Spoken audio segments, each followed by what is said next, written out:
Hi everyone.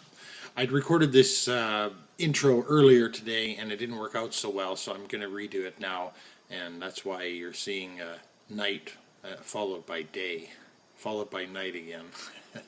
I just wanted to talk about a couple of the comments that were left on my last video entitled "On This Black Box," which was meant to just be a little bit of a about me type video.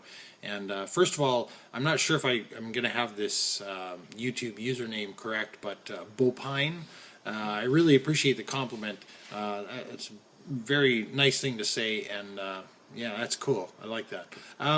Snow Batman 99 said something I found interesting. He said, "I'm a mechanic too, and your vid made me think of a parallel. As a mechanic, you investigate all the evidence available to you till you pinpoint the problem. That's what led to my atheism. Now, a parts-changing mechanic would still be a Christian because they don't investigate all the evidence and ignore some of it and make a guess as to what the problem is." So I'd have to say I agree more or less with his assessment there. As mechanics, we're called upon to diagnose some pretty crazy things. Sort of the flush the toilet and the porch light comes on sort of scenario.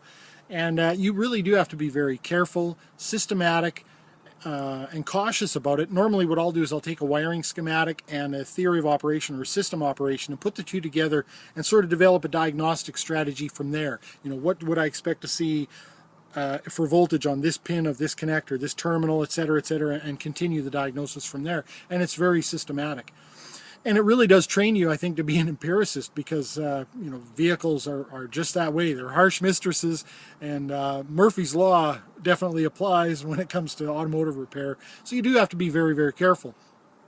Now, there are also, as Snow Batman 99 alluded to, what we call in the industry parts replacers. And of course, these aren't really mechanics. These are guys who operate under that presuppositional method of, well, it's usually one of those, just throw one of those in it, or just throwing parts at something until it works.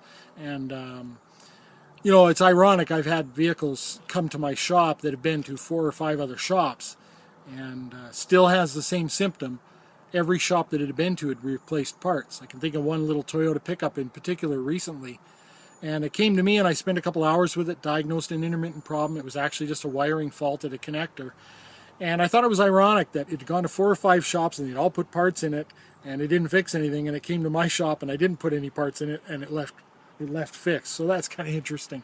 But I think the analogy actually works. If you're going to have presuppositions about something, you're not going to look for answers. You're not going to investigate, and you're not going to be open-minded. And I think that's a really good point.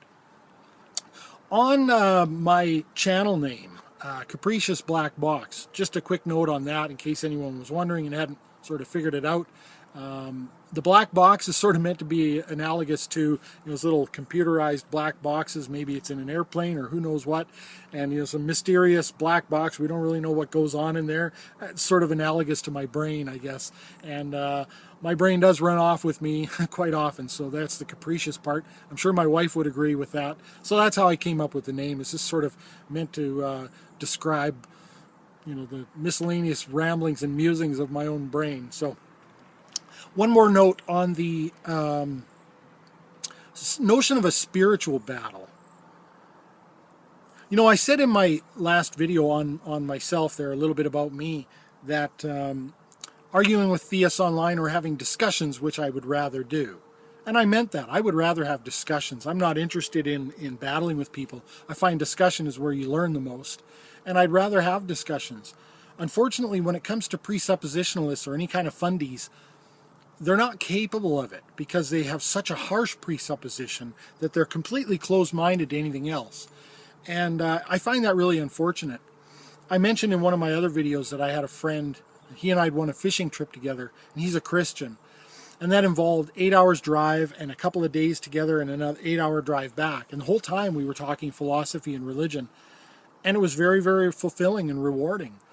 Now, neither one of us left that situation being swayed by the other's arguments necessarily, but we learned some things about each other, and we learned some things about the opposition and the emotions behind the arguments, as well as some of the facts behind arguments and that sort of thing, and it was really rewarding. But unfortunately, most of these precepts, certainly Fernie Boy and Cy ten Bruggen, Kate and Eric Hoven, they're not capable of that, and so you can't have any kind of a discussion with them. But I would rather, as I said. So along the same theme of, can you talk to people, have a conversation? Are they fundamentalists? I discovered someone new last night, and new to me anyway. Maybe I've been living under a rock, or maybe I could be excused because I live in Canada, although I was born in the States. But I had never seen this person before, and I'm referring to Ann Barnhart. And I'm not sure how many of you have seen her stuff before, but I'd be interested to know what you think. Leave me some comments in the comments section. That chick is a trip. Wow. Again, I'd never seen her stuff before, and she's quite a hate-filled, spite-filled woman. She's got a lot of spunk, too.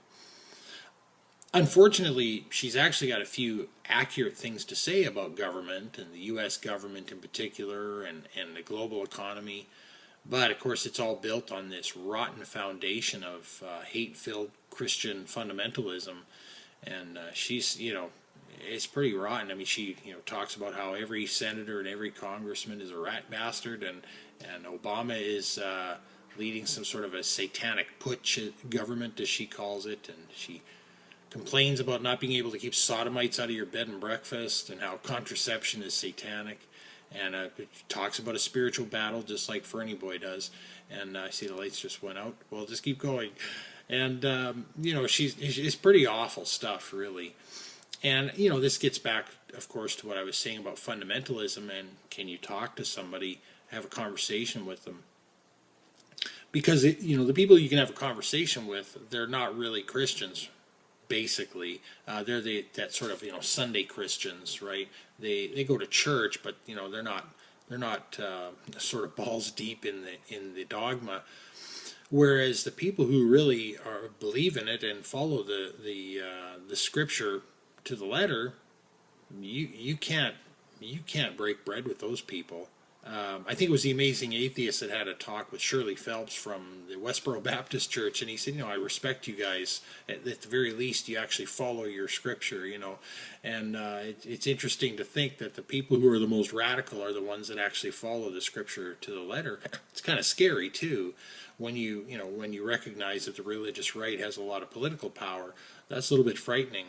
And don't ever think that times can't go backwards. If you look at Islam, and that they were once the protectors of the scientific knowledge of humankind, and then look at what's happened since. Lights on, Hal. I found it interesting too when I was listening to Ann Barnhart, and she was listing off all the negative attributes of Islam. She's definitely not a friend of the Muslims. And I found it interesting because, of course, she's talking to a crowd of like-minded people. It's a Tea Party type folks, I guess. And so they're not thinking this way. But, for someone like me, I'm listening to all the things she's rattling off about Islam. And to me, she could have been just as easily saying it about Christianity. So I thought that was interesting. And, of course, she rails against female genital mutilation, which I'm right with her on that. But not too many things to say about circumcision, which I found interesting by omission. So anyway, I would be interested in what any of you might have to say about her, and I'm probably going to dive into a couple more of her videos. I'm not sure how much I can stand because she's pretty grating. It's hard to listen to her stuff, but I'm always interested in finding new lunatics, so I think I found one. Hope everyone has a great weekend. Thanks for watching.